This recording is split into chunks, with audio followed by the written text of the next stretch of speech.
بس يا جماعه كنا نمشي المدرسه، ودينا المدرسه يا اصبر يا عبد الفتاح، انت ما دام كده احنا حنعمل شنو؟ احنا بلا في عندنا حاجه بلا. اصبر يا اخوي ربنا سامحني يا بنتي، سامحني يا اولادي، سامحني.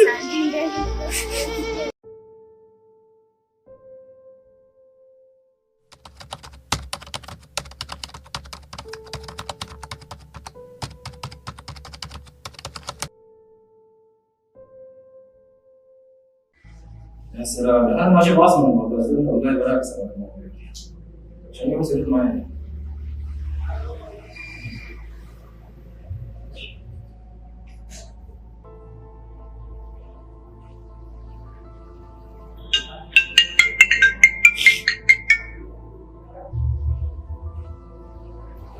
الو السلام عليكم. كبو يا حبيبي عاصم كيف صحتك؟ رجع بابنه. وانا ان شاء الله انا تمام والله الحمد لله. الله يكرمك الله يكرمك. يا اخي ده خليك اسمه والله انا جايب لك زبون يا عم، جايب لك بهينه اصلا. عزور يقول لي طول ونجيب لا جايب لنا كنت يا عم بين الناس يحددوا. خليك بيت ما تقول انا يا زول ما جاي شديد. اسال عليك بيت يا صاحبي كيف؟ اصله ما عندك مشكله يجيبوا ولا يجيبوا طبعا. يجيبوا لنا فرطون ناس كلنا نقول لهم قدامك الناس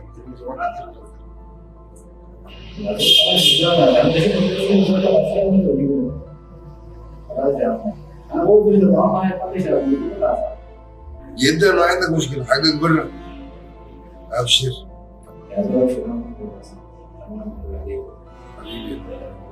ابشر ابشر. اصلا بيت الجمال اللي في الليل الفتاح وزوجته هو لما حكيت لك ما رضى السودان والحرب دي نزل تعبانين شديد والله ليه يومين ولا 3 يوم ما عندي مشكله جاهز يا انت طبعا شفته خلاص ما عندك مشكله. لا البيت ده طبعا هو البيوت اللي جنبه كلهم معجرات مسير واحد. لا عشان اجر البيت من مليار و200 مليار و100. لا الحمد لله. يلا انت لحد المليار طبعا الراجل ده زول الشهر بمليار ان شاء الله احنا نديك له وما نقصر معاك فيه. كويس معاك؟ مليار؟ ايوه مليار. انت كنا مؤجر البيت شفتوا لا يا اخونا فعلا لكن الكلام ده ما كثير. انت كان زمان كثير انت ما شايفين كل الناس مؤجرين بالنسبه لا يا اخوانا كده قدروا ظروفنا شويه انتوا والله يا ولد اللي احنا فيه والله يا ابوي ما بقدر بحكي لك. مقدر وضعك دي الاسعار بتاعت البيوت حوالينك انت المفروض تكون شايفها هسه يعني دي كله يعني هسه ده اللي بدك اليوم بيوتنا مليار و200 مليار و300 انا اديتك بمليار نسبه اللي وضعك وجايب اسرتك كده دي في المكتب. لا يا جماعه سالتم دي لكن ما بلغتوا مع ان انتوا عارفين الظروف الحاصله علينا. هذا زار السودان كلنا يا جماعه ما حاجرين مقتبسين لنا بعض ده اسلوب كده وهو كده. لكن ما تقدر يا جماعه. اكتر من كده لا كده لا صوت ودي الحاجه اللي هسه ساعدة عندنا كل الناس ما انا برايي وانا اكون من مليار و200 اديتكم من مليار ده بالنسبه لهم تقريبا تقريبا الحاجه دي لا يا اخوي عاصم لا قلنا عندنا السوق حبيبي والله نازل المسكن انا ما لقيتهم نازل دوري من كنت يعني شيء انا اخليه من بيته بدل يعني انت حاول شنو بس لك يصير بالسعر شويه والله عارف السوق انا يا عاصم شنو ما ادري لهم مع الجماعه والله كنت ما اعرف اقول ايش لكن عشان كده مش لكم 100 اديكم ب 900 900 لا يا جماعه 900 ده كثير عليه شويه كده حاولوا قولوا حاجه معقول كده عشان انا اقدر ادفع وكده وانتم شايفين ان البيت وحالتنا صعبه شويه وده اللي احنا جينا به وده صعب شويه كده بس حاولوا شويه كده شوفوا لنا سعر مناسب عشان نقدر نأجر نسكن معاهم بصراحه كده يعني ودينا صعب شويه بس ده تقدير بالنسبه لاخوكم كده انا عارف سعر السوق لكن كده ادونا سعر عشان نقدر نسكن معاهم. والله يا سيد عبد الفتاح انك عامل جدا لكن اكتر من كده انا قال لي 900 في الشهر ما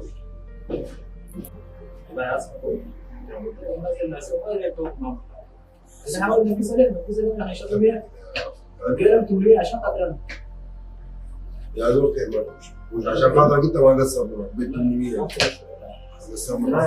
لا يا جماعه يا كبر ما قصرت معنا شكرا لك يا اخو لكن بس الشيء ده اليوم يا اخي ما قادرين نسير احنا كده والله السير ده بالنسبه لنا ودينا صعب شويه ما بنقدر ندفع شكرا لك يا اخو ما قصرت معنا ما بنقدر نسير. والله كان باقي ودنا على السوق معك، لكن انتوا عارفين على السوق. والله ناس على السوق يعني اكثر بيت اقل من 1200. بالنسبه لل 800 جنيه ده انا 800,000 ده احنا ما بنقدر ندفع.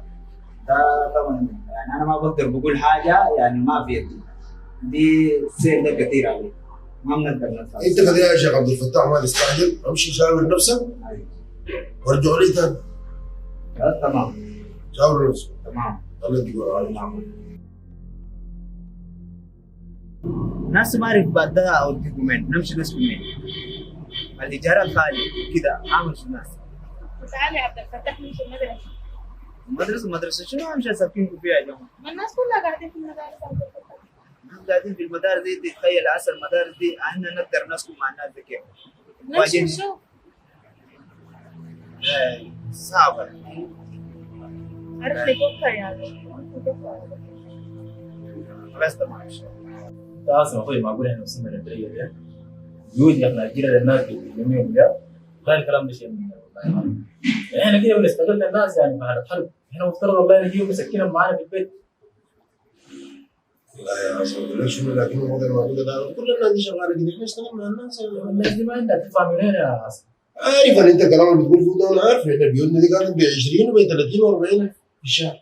لو البيت من 30,000 40,000 يتاجر بمليار انا عارف الحاجه دي صعبه لكن في النهايه ده حال البلد كده نحن زي ما الناس يعني شغاله كده نحن نشتغل مع الناس.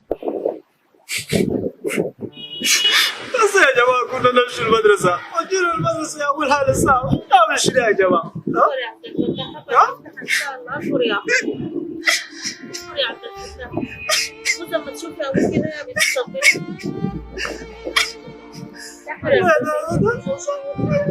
الله كريم. استغفر الله استغفر الله استغفر الله. معلش يا اولاد ساموني يا اولاد استغفر الله. اصبر يا عبد الفتاح، انت ما دام كده احنا حنعمل شنو؟ احنا بلا عندنا حاجه بلا.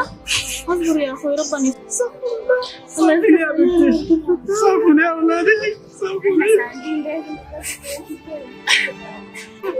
الله يجيب الهرم الله يرفع البال. يا الله استغفر الله استغفر الله. الله يسامحك الله. اصبر يا اولاد. يا اخ معقول ان احنا وصلنا الدرجه دي من الجشع والطمع وبناكل في بعض وبننهش في لحم بعض. نستغل الناس وقت الحوجه في عز الظروف والحرب دي. ما طبعنا والله نحن كسودانيين. وين النخوه وين الرجوله؟ يا حليل زمان بيطلع من الولايات ماشي يتعالج يمشي يقعد في الخرطوم لحد ما يتم علاجه يرجع. جامعات كنا برضو بنمشي نقرا جامعات، نطلع من الولايات ونمشي نقرا في الخرطوم بالسنة وسنتين وثلاثة وأربع سنين لحد ما نخلص جامعاتنا. ما قصرتوا معانا ناس الخرطوم لكن احنا تلومنا في حقهم كتير. لا حول ولا قوة إلا بالله. لا حول ولا قوة إلا بالله. لا حول ولا قوة إلا بالله. استغفر الله استغفر الله استغفر الله.